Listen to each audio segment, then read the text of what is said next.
और सुलझी किस्म की औरत थी। साथ ही साथ अनोखी अपने पति से बहुत ज्यादा प्यार करते थे। अनोखी का पति का नाम आनंद था। आनंद बहुत ही समझदार किस्म का व्यक्ति था। वो भी अपनी पत्नी से बहुत ज्यादा प्यार करता था। आनंद का एक अच्छा दोस्त भी था जिसका नाम सुरेश था, परंतु सुरेश हमेशा आनंद की बीवी अनोखी के पीछे पड़ा रहता था।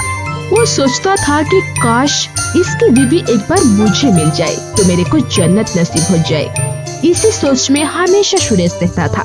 एक दिन मौका पाकर सुरेश आनंद के घर जाता है और वहाँ जाने के बाद अनोखी अकेली रहती है। तभी सुरेश अनोखी से बोलता है, और भाभी जी क्या हाल है? बढ़िया तो है ना? भैया तो आजकल सुन रहा हूँ कि कंपनी के काम से बाहर गए हुए हैं। हाँ देवर जी, मैं तो अच्छी हूँ। हाँ, आपके भैया कुछ दिन के लिए बाहर गए हैं, लेकिन जल्दी ही आ जाएंगे। देखिए भाभी, मुझे घुमा फिरा के बात करने की आदत नहीं है, इसलिए मैं सीधे पॉइंट पे आता हूँ। भाभी जी, मैंने जब पहली बार आपको देखा था ना, तब से मैं आपके साथ सोना चाहता हूँ और एक रात गुजारना चाहता हूँ। सुरेश, तुम्हारा दिमाग खराब हो गए? क्या बोल रहे हो तुम? अरे भाभी सुनिए तो, मैं फ्री में थोड़ी कुछ बोल रहा हूँ। अरे इसलिए मैं तुम्हें पूरे 2 लाख रुपया दूंगा। ओह, तो तुम मुझे 2 लाख रुपए में खरीदना चाहते हो? तुम्हारी हिम्मत भी कैसे हुई ये बात बोलने के लिए? अरे भाभी जी, नाराज क्यों हो रही हो? अरे सोचिए जरा, 2 लाख रुपए में आप क्या क्या कर सकती हो। अरे आप शॉपिंग कर सकती हो, अपने लिए गहने खरीद सकती हो, अपने लिए नया मोबाइल खरीद सकती हो। अरे जरा सोचिए भाभी, सोचिए। नहीं, मुझे कुछ भी नहीं चाहिए। तुम यहाँ से जाओ पहले। अरे भाभी, आप तो खामोखा गुस्सा हो रही हो। अरे एक बार सोचिए, 2 लाख रुपए, 2 लाख। अरे किससे डर रही हैं आप? अपने पति से? अरे उसे पता भी नहीं चलेगा। बात मानिए मेरी, और बात तो सिर्फ एक रात की है। और ऐसे भी आपके पति को मैं जानता हूँ, वो इतने जल्दी आने वाला है नहीं। उन्हें आने में अभी 3-4 दिन लगेंगे, और मुझे तो सिर्फ आपके साथ एक रात काटनी है। उसके बदले में 2 लाख रुपए दे रहा हूँ। जरा सोचिए भाभी, अच्छे से सोचिए। सुरेश अनोखी को बहुत ज्यादा समझाता है और अनोखी भी धीरे से मान जाती है, क्योंकि उसके मन में भी लालच आ जाता है। और अनोखी और सुरेश दोनों एक कमरे में चले जाते हैं। वहाँ जाकर वो सारी हदें पार कर देते हैं जो एक पति पत्नी के बीच होता है। सुबह सुबह अनोखी का फोन आता है और अनोखी फोन उठाती है। और जाने मन, कैसी हो तुम?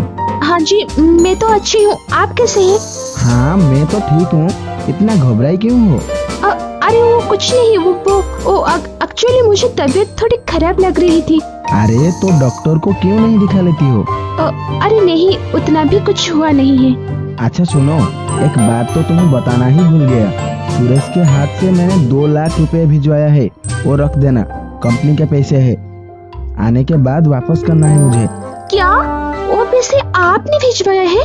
हाँ, तो तुम क्या सोच रही थी? घर के पैसे है, पागल कहीं का। और ये कहकर फोन उसका पति काट देता है। इधर सुरेश से चली जाती थी। एक दिन काजल घर आती है। वह देखती है कि माधव और उसकी माँ बैठकर बातें कर रहे होते हैं और जोर जोर से हंस रहे होते हैं। काजल को अपनी माँ और माधव पर शक होता है। काजल गुस्से में अपनी माँ से बोलती है, माँ, मुझे घर आए हुए 2 घंटे हो गए हैं और आप इस नल्ले के साथ बैठकर गप्पे मार रही हैं। इसको तो कोई काम नहीं है। आप मुझे खाना दोगी या नहीं? आप तो दिन भर माधव के साथ लगी रहती हो। कम से कम आप तो अपनी उम्र का ख्याल रखा करो। पर बात क्या है? तुम इतना गुस्से में क्यों हो काजल? तुम तो चुप ही रहो। आखिर तुम दोनों में क्या चल रहा है? पर बात क्या है काजल बेटा? बात कुछ भी नहीं है। अगर अपने आशिक से बात कर ली हो तो मुझे खाना मिलेगा। इतना बोलकर काजल वहाँ से गुस्से में चली जाती है और जोर जोर से रोने लगती है और बोलती है, पहले तो मैं शादी नहीं करना चाहती थी, फिर भी मेरी जबरदस्ती शादी करवाई और फिर मेरी माँ खुद ही मेरा घर तोड़ने में लगी हुई है। भला कौन सी माँ अपनी बेटी का घर उजाड़ती है? मुझे ऐसी माँ की कोई जरूरत नहीं है। फिर एक दिन काजल अपनी माँ से पूछती है, माँ, कहाँ जा रही हो आप? अरे बेटा, मैं और माधव सत्संग में जा रहे हैं। मैं भी चलूंगी आप दोनों के साथ। सुनीता घबराते हुए बोलती है, अरे काजल बेटा, हम तो बाइक पर जा रहे हैं, उसमें 3 लोग नहीं जा सकते, तुम घर पर ही रहो। ये बातें सुनकर काजल को बहुत अटपटा लगता है और वो सोचती है कि मुझे इन दोनों को रंगे हाथ पकड़ना ही है। अगले दिन काजल माँ से बोलती है, माँ मैं बाहर जा रही हूँ, मुझे आने में रात हो जाएगी। काजल माधव और अपनी माँ को छोड़कर बाहर चली जाती है और खिड़की के पास छुपकर अपनी माँ और माधव को देखने लगती है। थोड़ी देर बाद माधव सुनीता के पास आता है और सुनीता को पीछे से गले लगा लेता है।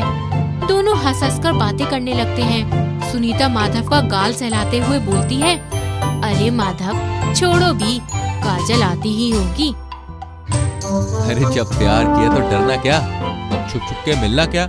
सासू माँ, अब काजल को हमारे प्यार के बारे में बता देना चाहिए, तब तक हम यूं ही छुप छुप के मिलते रहेंगे। सुनीता जैसे वहाँ से जाने लगती है तभी उसका पैर फिसल जाता है और माधव उसे अपनी बाहों में ले लेता है। ये सब देख काजल गुस्से में अपनी माँ के पास जाती है और बोलती है, मिस सुनीता देवी, शर्म नहीं आती आपको ये सब करते हुए? अरे आप तो अपने ही बेटी की सौतन बन बैठी। आखिर पापा के जाने के बाद आपकी जिंदगी में कौन सी कमी आ गई थी जो आप मेरे पति से पूरा करना चाहती हैं? कम से कम अपनी उम्र तो देख लेती एक बार, दामाद से चुपकी हुई हो तुम। अरे काजल, तुम जो सोच रही हो गलत सोच रही हो। वो सासू माँ का पाँव फिसल गया था और तभी तुम आ गई इतने में। मैं सब समझती हूँ, इनकी नीयत साफ नहीं है तो पाँव तो फिसलेगा ही ना। इनको देखो, मुझसे भी ज्यादा बंधन कर रहती हैं। कोई कहेगा ये मेरी माँ है।